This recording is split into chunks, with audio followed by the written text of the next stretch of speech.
So when I was 4 years old, my uncle introduced me to what would become my favorite superhero of all time, Spider-Man. After showing me his figurine collection, I just knew I had to collect this cool memorabilia just like he had. Well, because it was awesome.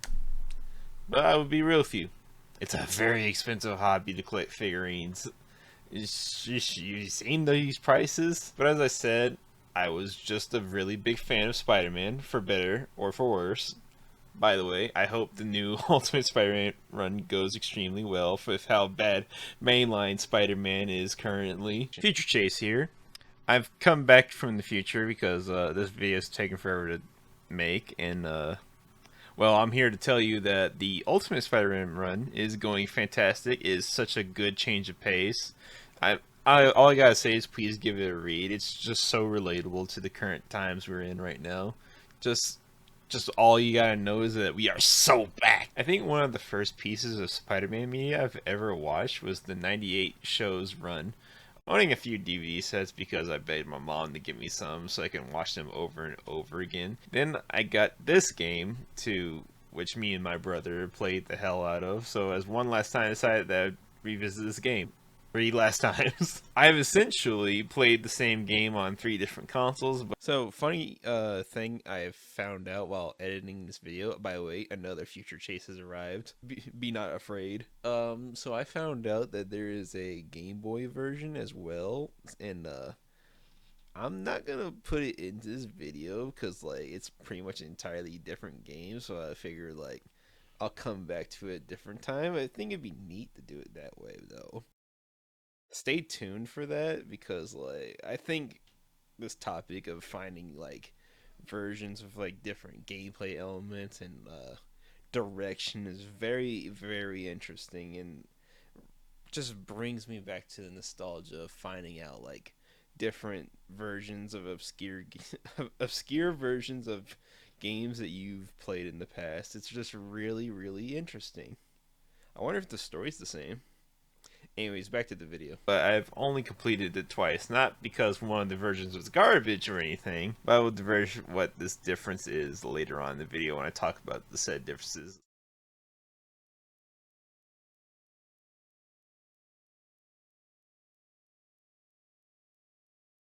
Now, I'm not sure why this happened when I played the PS1 version, but I couldn't do anything with my PS1's analog sticks. I had the analog button turned on and everything, but it was just so strange that I couldn't use the controller's analog sticks to move Spider-Man. I had to stick to the D-pad, but honestly, I'm not sure if this game had like its analog control actually working, but I'm pretty sure it did, because I don't remember my fingers hurting like they did after I played through the PS1 version of the game recently. The game features all sorts of stuff that you expect from Spider-Man gameplay for the time: crawl on walls, crawl on the ceiling, shoot webs, swing from webs, beat up bad guys, Spider-Man stuff.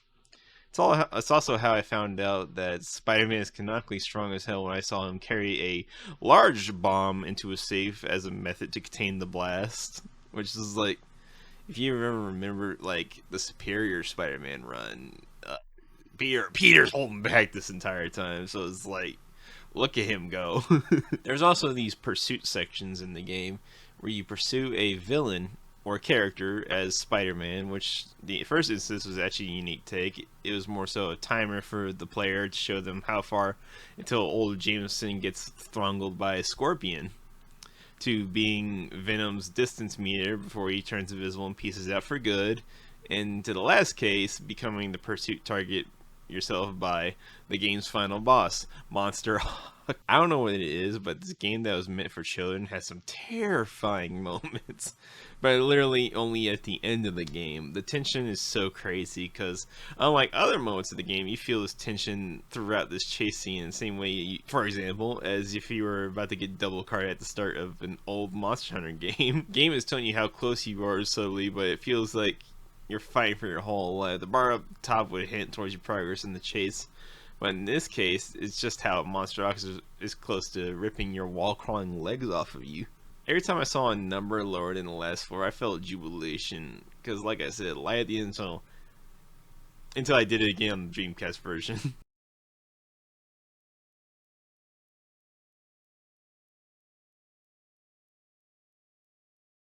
The cast features voices from previous TV runs of Spider-Man, such as the 1994 show, Spider-Man Unlimited's run, with, for example, such as Reno Romano returning as Peter Parker, and Jennifer Hale reprising her role as both Black Cat and Mary Jane Watson, Ephraim Zimbalist Jr. reprising his role as Dr. Octopus from the 1994 show. Along this cast, we have some more newer takes on the rest of the cast. There's one named Darren Norris who decided he wanted to voice a good 1/3 of the cast, considering he is Eddie Brock, Venom, Scorpion, Human Torch, Punisher, Mysterio, Captain America.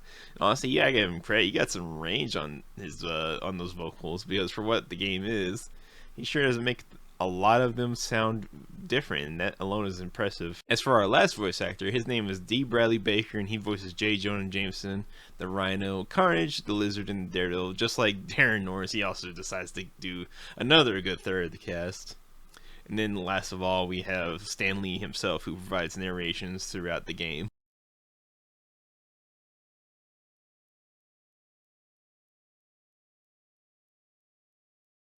Our story begins in a science convention with Peter Parker attending, while Eddie Brock is in the crowd taking pictures, because Doc Ock is claiming to be a reformed scientist who says he's going to do better for society as a whole. And while he is unveiling his new invention to the world, a mysterious person starts to fight the security guards backstage. When Doc Ock asks him to show himself, light shines down onto the trigger. It turns out to be Spider-Man himself. This imposter Spider-Man steals Doc Ock's machine and smashes Eddie's new camera. Despite bumping into Peter during the convention, he decides to take out his frustrations on himself, his mind wandering to his boss, J. Jonah, yelling at him, his worries piling up until they get to be too much, and the symbiote comes out and the two become Venom, plotting against Spider-Man as usual. The scene changes to what we see as two very obscure villains. I'm sure you can guess who they are based on the dialogues and the silhouettes. One of them pulls a lever, flooding the streets of New York with a strange gas, while the two maniacally laugh. So Spider-Man reappears as the real one this time. Peter does a few things that are not important to the overarching story, like stopping a bank robbery, saving J. Jonah from the Scorpion, running from the SWAT team, and clowning on the Punisher. That is until Peter and Black Cat meet up to tell Peter that Venom has hijacked a Jumbotron in Times Square and has been ranting with a message for Spider-Man. And at the time, Rhino is also on a rampage. Black Cat and Spider-Man swing over to Times Square to find out what Venom's message is about. It's an announcement for Spider-Man, a challenge that they have kidnapped and are currently holding Mary Jane Parker hostage in the sewers, provoking Peter and challenging them.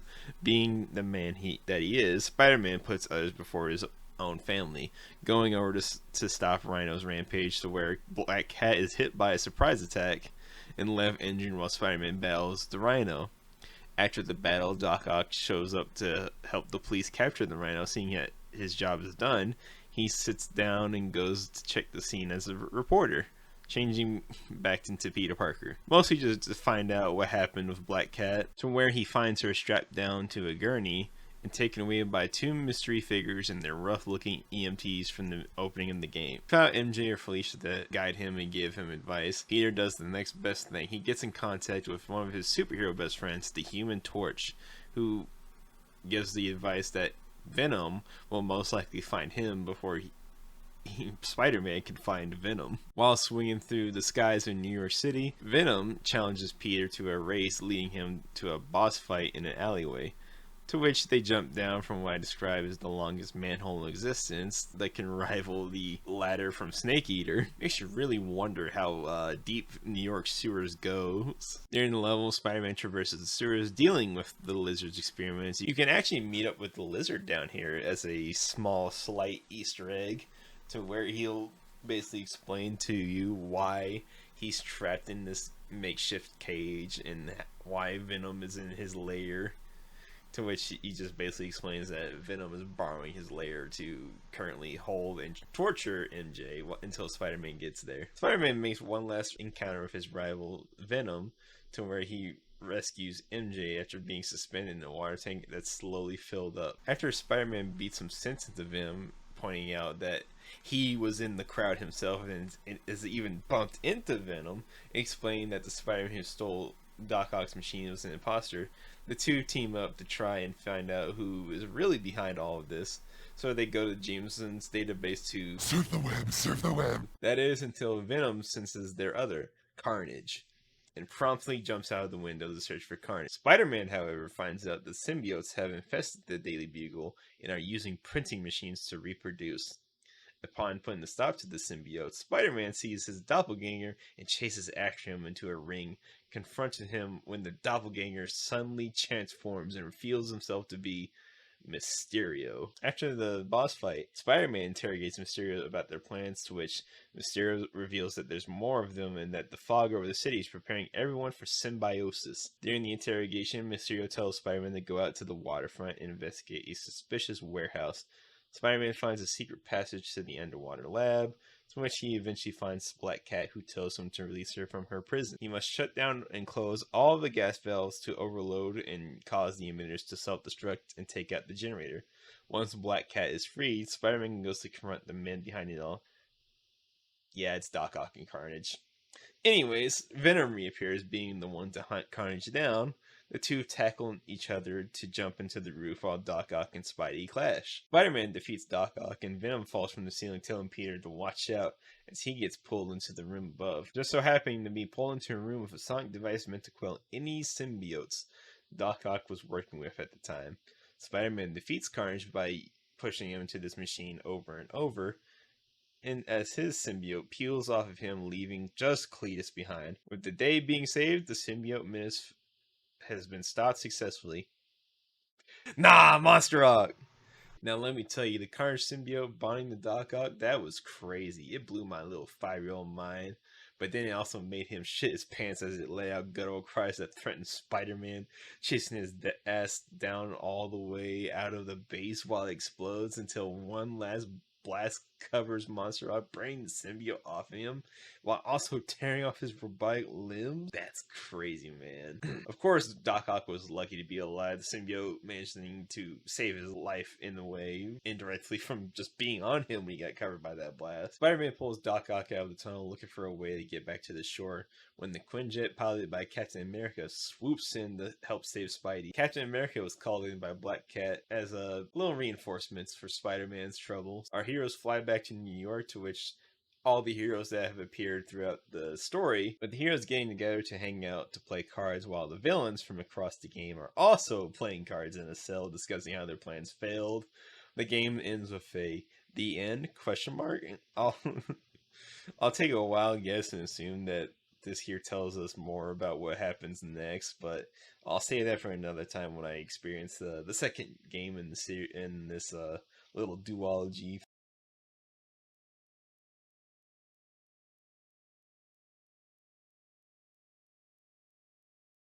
One thing I always liked about the games from my childhood was something I always prefer to this very day.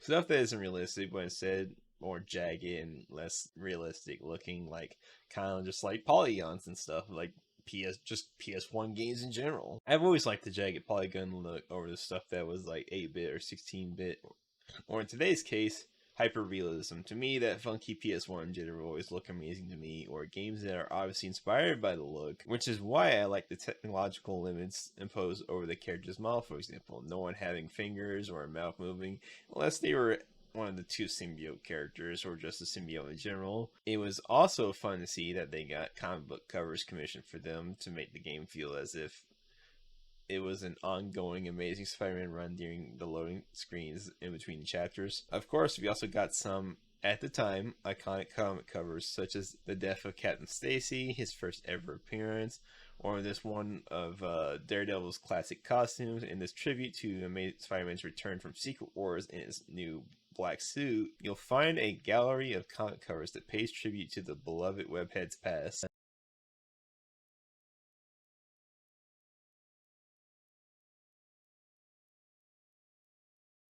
The two main versions I covered are the PS1 version and the 2001 Dreamcast version. There's also a Nintendo 64 version, but I didn't find it as interesting to cover as It pretty much looks like the PlayStation 1 version, but on the Nintendo 64. It was, however, missing one thing that would make me think it's inferior to the other versions, which is that it uses screenshots of the PS1 version's cutscenes instead of using the full FMV cutscenes that we know from the game. That alone makes me not want to recommend this version, as you lose out on some really good cutscenes and the cheesy performances you get from Darren Norris's Venom. And I say that as I just love to rewatch these cutscenes occasionally. Another key difference is that the Dreamcast version has different graphics and different character models. They also redo several cutscenes that have brand new looking like character models. It's very weird and bizarre seeing these compared to like how it usually was. The PS1 version also does not have traditional camera controls using the left and right shoulder buttons, L1 and R1, to move the camera. There's also a PC version of the game as well. It's not available on any modern day platforms such as GOG.com, Steam, or Epic Games, but it's also pretty much the same as the Dreamcast version, so you aren't sorely missing out on a definitive edition. It is, however, labeled as abandonware, so do whatever you want to do with this information.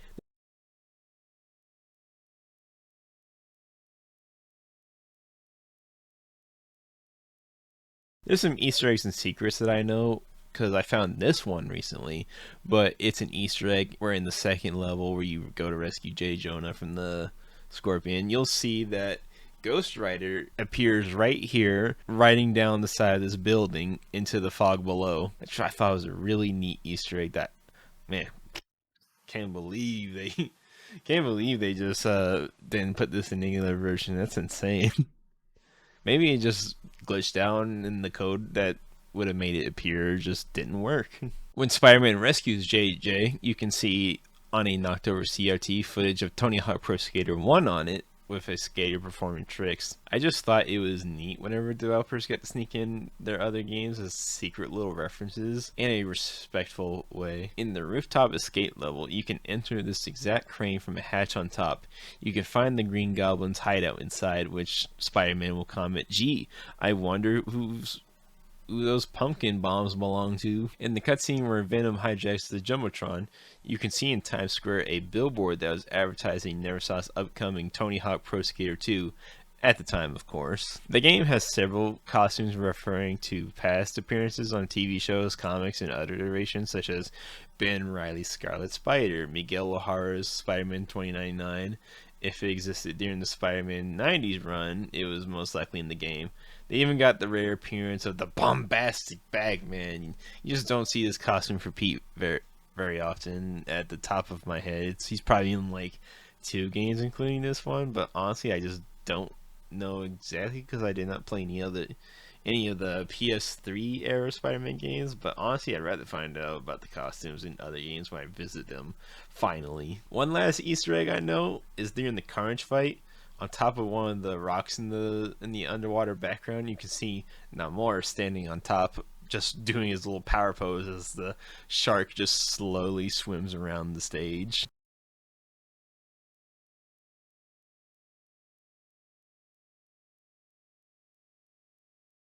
My final thoughts about this game is that I remember it being one of the games that I used to spend hours playing with my brother, taking turns to play even though I sucked at it back then. But I still think it holds up despite all the years. It's still a humorous game that adapted the characters very well back for the time.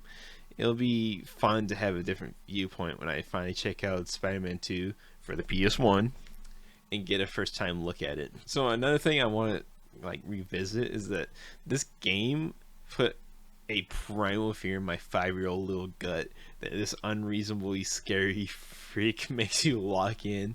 You know, those chase missions where you chase after Venom or Scorpion, chase after JJ. Well, now Monster Rock was chasing after Spider-Man, turning the player into the hunted. It was just a really very well designed final mission. I am honestly more surprised that Monster Rock hasn't appeared very much in later Marvel things. So another thing I want to talk about is one thing I think would that the games got wrong is that I'm not sure. I can't really 100% say this, but Spider-Man straight up left Cletus to die down there. Honestly, if it was a later Spider-Man game, I could imagine Spider-Man would have carried the unconscious Cletus out as he ran from Monster Rock, but he was probably left behind because it would have looked strange to carry while running from Monster Rock. I don't know, but it still feels jarring to see Spidey not save someone, even if it was someone as evil as Cassidy, considering he has saved some pretty awful people as well. Looking back on it, I actually ended up preferring the Dreamcast version overall. Even though I grew up on the PlayStation 1, it just felt as if the controls were more cohesive and the game actually kind of looked nicer overall, making for an overall nice experience. I know I said this after praising PS1 graphics and all of that, but it is pretty nice to see some actual webbing texture on my outfit. That and having an actual analog stick instead of using a D-pad for 3D movement felt just way nicer on the thumbs overall. My thumb was sore and begging me to stop when I went through Monster Rock chasing in the PS1 version. For some reason, I have no idea how I got through it first try in the recent playthrough, considering how I bummed it up several times as he literally passed me up a few times. Like, bro forgot to grab me when he passed me up, so I guess the potentially final visit to this childhood game, I just can't believe how much I enjoyed replaying it. I don't really replay games very often unless I really liked it, or in the case of past me, you had a limited selection of games and just had to make do. I am so thankful for this to be one of my childhood games.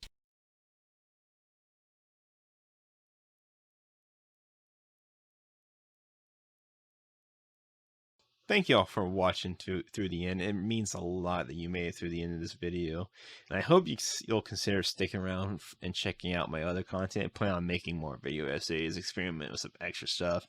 I also still plan station videos just so I can still keep doing some more freeform content. Because I will be honest, it's a nice palate cleanser to do instead of just the video essays, which I might consider doing some for comics and films. I also just really like all sorts of media. I'll probably bounce back and forth between the two formats. Anyways, thank you for watching. I'll hopefully see you in my next video. Bye bye.